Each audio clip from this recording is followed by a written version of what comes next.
Tous les matins,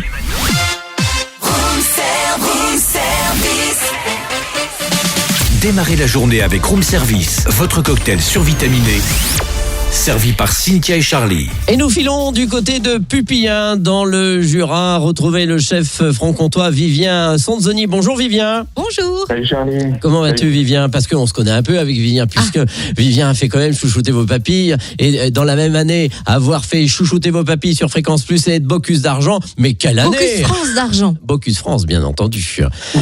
Alors Vivien, on va expliquer un peu l'historique. Comment ça s'est passé et comment on se retrouve à participer au Bocuse de la France.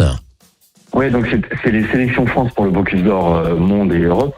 Et on s'y retrouve en étant un petit peu mis sur les rails par Romuald Fascinet qui m'a dit tiens, est-ce que tu aimerais pas faire un petit concours? Je dis bah si, pourquoi pas? Il me dit c'est les Bocuse d'Or. Je dis non mais on verra plus tard. Donc alors ça s'est passé où alors exactement?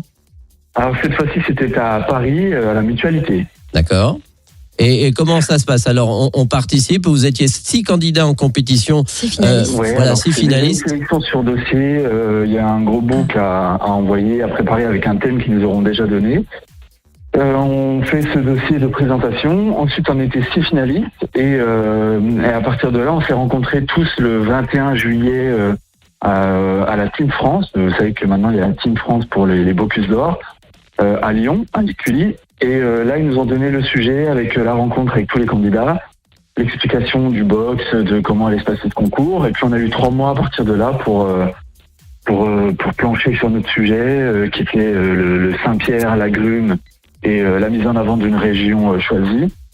Et après, finale le 21 octobre. D'accord. Et donc, toi, tu avais fait quoi? En fait, on avait tous le même sujet. Bon, j'avais fait une corolle de Saint-Pierre avec une pocheuse, donc vraiment une qualité, une pocheuse au vin jaune et à l'absinthe. Donc ça, c'était pour la première partie de la cuillère, la bouchée froide. Et après, on avait comme sujet le champignon de Paris et une garniture libre, 100% végétale. Donc champignon de Paris, on a travaillé à la moutarde, à la noix et à la menthe. Ouh. Et puis la garniture 100% végétale, on avait choisi la carotte jaune du Doubs. Ah oui. Et donc, voilà, qui est une des seules appellations qu'on peut avoir au niveau des légumes dans le coin. Et il y avait un dessert aussi ou pas? Non, il n'y avait pas de dessert. On avait 15.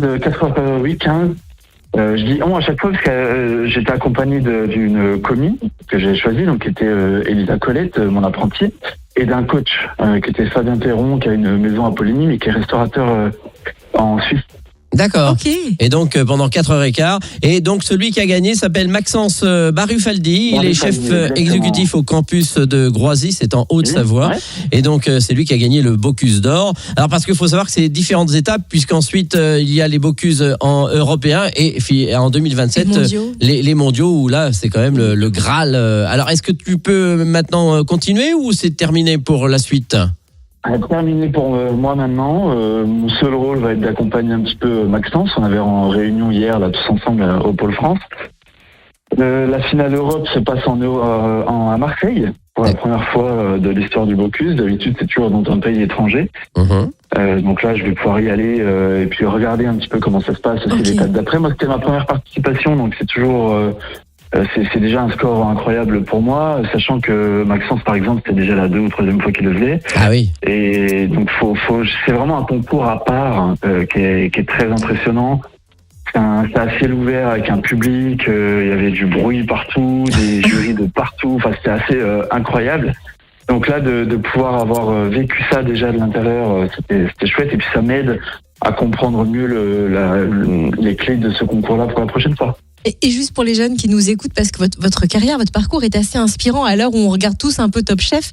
Vous avez démarré comment dans la cuisine? Vous aussi en regardant des émissions télé? Alors oui, en partie. Et puis forcément, la belle histoire de la grand-mère qui nous aide à faire à manger et tout ça. Et puis un jour, j'étais tout le temps dans ses pattes dans la cuisine. Et puis elle me dit, toi tu seras cuisinier. Et puis je lui dis, mais c'est quoi ça? Je dis, cuisinier, c'est un métier. C'est des gens qui font à manger tout le temps. Je dis, oui, t'as raison, je serai cuisinier. Et puis en fait, depuis ce temps-là, j'ai pas changé. J'ai vraiment eu de la chance d'avoir trouvé ma voie depuis toujours. Et ce qui a fait que sorti de collège, j'ai pu intégrer le lycée hôtelier de Poligny directement. Ah oui, donc ça, c'est un gros avantage, quoi. J'ai pas eu un cursus bac, puis je sais pas trop ce que je fais, puis je vais à la fac, puis je suis pas sûr. Dès le début, j'ai pu aller dans ma voie.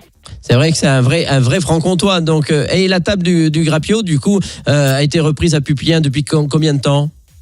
Ouais, ça fait 17 ou 18 mois, là. Je compte comme les bébés, moi. Eh oui, donc ça va très vite, pendant quelques mois, et on parle beaucoup de cette table du Grappio à Pupillin. Et chouchouter vos papilles, donc ça s'est bien passé. Il y a eu quelques petites personnes qui sont venues après en disant « Ah, on vous a écouté à la radio ou pas ?» Mais il suivait, il me dit, les gens, dès qu'ils arrivent, ils me disent, est-ce que Charlie est encore là? On veut le voir, on veut le voir. Et prouve qu'il ne cuisine pas. Non, je rigole. Bon, et on va mettre une grande affiche donc à l'entrée du resto avec le Bocuse d'argent.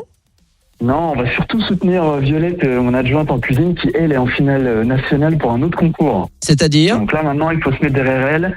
Elle fait le concours Jeune Talent Grand de demain. Ah oui. Sa finale se passe à Caen et elle a eu le sujet le jour de ma finale à moi. Eh ben, Et elle se passe quand? ça se passe quand? C'est le 24 novembre. Eh ben, on Ça vous approche. soutient et on suit ça un petit peu pour savoir comment ça va évoluer. Et puis si elle gagne, ben on la rappellera, il n'y a pas de souci. Ouais. Merci Vivien. Donc il y a du Merci monde, à il y a vous. du monde à midi ou il y a encore de la place? On est complet à midi, complet ce soir. Oh là Oh là là, c'est ça le mais quel talent. succès. C'est ça. Et Pupillin. on se permet, on dit qu'on dit pas l'âge, mais seulement 34 ans, quoi. Chapeau Oui, bas, hein, ils on est sont nouveaux. admiratif. Il y a que des jeunes à l'intérieur, que des jeunes. Bon, Ouais, c'est merci vrai. Vivien et je crois qu'il y a du boulot en cuisine. À très vite. Merci. Allez, à très vite. Merci à tous. Retrouvez Room Service du lundi au vendredi de 7h à 10h.